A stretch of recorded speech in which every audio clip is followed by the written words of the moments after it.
টাকায় বিক্রি হল শরীফ ওসমান হাদির বড় ভাই। হাদির সন্তানকে নিয়ে যেতে চায় লন্ডন। ভারতকে জাতিসংঘের চাপ ফিরিয়ে দিতে হবে হাসিনাকে। বিশ্ব মিডিয়ায় তোলপাড়। তামাক যেমন শরীরের জন্য ক্ষতিকর, তেমনি ধর্মের জন্য ইসলাম ক্ষতিকর, বললেন বিএনপি নেত্রী পাপিয়া।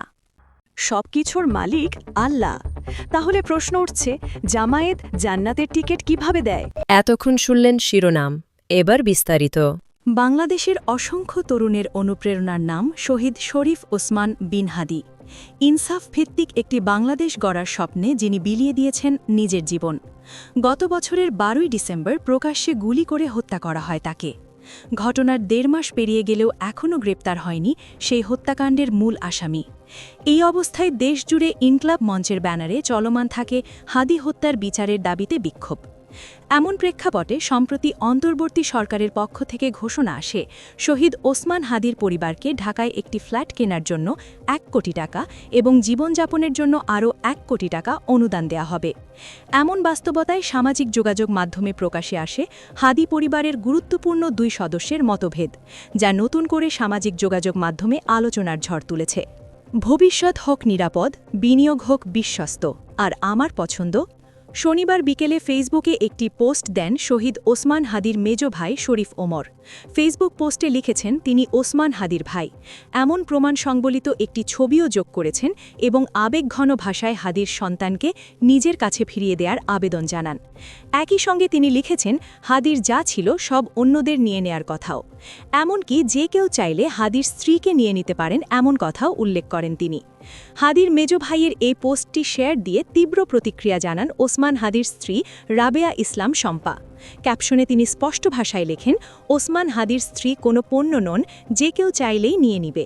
পাশাপাশি তিনি উল্লেখ করেন তার সন্তান ফেরোনাসের পিতা একজনই, শহীদ ওসমান হাদি। আর এই প্রতিক্রিয়ার পরপরই হাদির ভাই শরীফ ওমর নিজের পোস্টটি ডিলিট করে দেন। হাদির ভাইয়ের পোস্টটি ডিলিট হলেও বিতর্ক থেমে থাকেনি। ইনকলাব মঞ্চের নেত্রী ফাতেমা তাসলিম জুমা হাদির স্ত্রী রাবেয়া ইসলাম শম্পার পোস্টে কমেন্ট করে প্রশ্ন ছুড়ে দিয়েছেন। লিখেছেন, কি হয়েছে ভাবি, পোস্ট তো নাই। আর এর জবাবে শরীফ ওমরের ডিলিট করা সেই পোস্টের স্ক্রিনশট প্রকাশ করেন হাদির স্ত্রী, যা পরে আবারও শেয়ার দেন তিনি। এই ঘটনার কিছু সময় পর ফাতেমা তাসলিম জুমা নিজের ফেসবুক পোস্টে লিখেছেন, no one can ever match Osman Hadi, অর্থাৎ ওসমান হাদির সঙ্গে কেউ কখনোই তুলনীয় হতে পারবে না। হাদি পরিবারের গুরুত্বপূর্ণ 2 সদস্যের এই মতভেদ প্রকাশে আসতেই সামাজিক যোগাযোগ মাধ্যমে শুরু হয় তীব্র আলোচনা। কেউ বলছেন এমন বিষয় প্রকাশে না আসাই ভালো ছিল, আবার কেউ লিখছেন শহীদ ওসমান হাদি ইতিহাসের পাতায় অমলিন হয়ে থাকবে, জাতি কখনোই তাকে ভুলবে না। বাংলাদেশের সাবেক প্রধানমন্ত্রী শেখ হাসিনার পালিয়ে যাওয়ার প্রায় 2 বছর হতে চলল। জুলাই গণ অভ্যুত্থানে সহস্রাধিক প্রাণের বিনিময়ে অর্জিত নতুন বাংলাদেশে এখন বড় প্রশ্ন গণহত্যার বিচার ও শেখ হাসিনার প্রত্যাবর্ষণ। সম্প্রতি জাতিসংঘ শেখ হাসিনাকে বাংলাদেশে ফেরানোর বিষয়ে তাদের অবস্থান পরিষ্কার করেছে। শেখ হাসিনার দেশে ফেরানোর বিষয়ে কী বলল বিশ্ব সংস্থাটি? 2024 সালের জুলাই গণ অভ্যুত্থানে সংঘটিত নৃশংসতার বিচার এবং ভারতে অবস্থানরত ক্ষমতাচ্যুত প্রধানমন্ত্রী শেখ হাসিনাকে দেশে ফিরিয়ে আনার ইস্যুতে অত্যন্ত তাৎপর্যপূর্ণ মন্তব্য করেছে জাতিসংঘ। সংস্থাটি স্পষ্ট ভাষায় জানিয়েছে, বাংলাদেশে সংঘটিত প্রতিটি হত্যাকাণ্ডের ক্ষেত্রে বস্তুনিষ্ঠ তথ্যের ভিত্তিতে জবাবদিহিতা নিশ্চিত করতে হবে। তবে এই পুরো প্রক্রিয়াটি অবশ্যই আন্তর্জাতিক আইনের নির্ধারিত মানদণ্ড ও মৌলিক শ্রদ্ধাবোধ বজায় রেখে সম্পন্ন করার উপর জোর দিয়েছে বিশ্ব সংস্থাটি। স্থানীয় সময় বুধবার দুপুরে জাতিসংঘ মহাসচিবের মুখপাত্র নিয়মিত প্রেস ব্রিফিংয়ে এই প্রসঙ্গের অবতারণা হয়। ব্রিফিং চলাকালীন এক সাংবাদিক প্রশ্ন উত্থাপন করেন যে জুলাই অভ্যুত্থানে প্রায় 1400 মানুষের প্রাণহানির ঘটনায় বাংলাদেশের একটি আদালতে শেখ হাসিনাকে মূল নির্দেশদাতা হিসেবে দোষী সাব্যস্ত করা হয়েছে। এমত অবস্থায় ন্যায় বিচার প্রতিষ্ঠায় শেখ হাসিনাকে বাংলাদেশের কাছে হস্তান্তর করতে জাতিসংঘ মহাসচিব ভারত সরকারকে কোনো বিশেষ আহ্বান জানাবেন কিনা? নতুন বাংলাদেশ গড়তে জুলফিকার স্টিল ইস্পাত।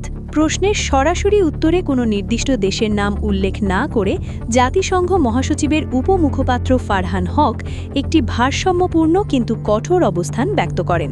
তিনি বলেন, বাংলাদেশের জুলাই গণঅভ্যুত্থানে হতাহতের ঘটনায় যারা প্রকৃত দোষী, বস্তুনিষ্ঠ তথ্যের ভিত্তিতে তাদের চিহ্নিত করে আইনি প্রক্রিয়ায় আনতে হবে। জাতিসংঘ দৃঢ়ভাবে বিশ্বাস করে যে প্রতিটি মৃত্যুর জন্য কার্যকর জবাবদিহি থাকা বাঞ্ছনীয়। ফারহান হক আরও উল্লেখ করেন যে জাতিসংঘ নিজেই এই হত্যাকাণ্ডগুলোর বিষয়ে প্রয়োজনীয় তথ্য ও উপাত্ত সরবরাহ করেছে, যা অপরাধের ভয়াবহতা প্রমাণ করে।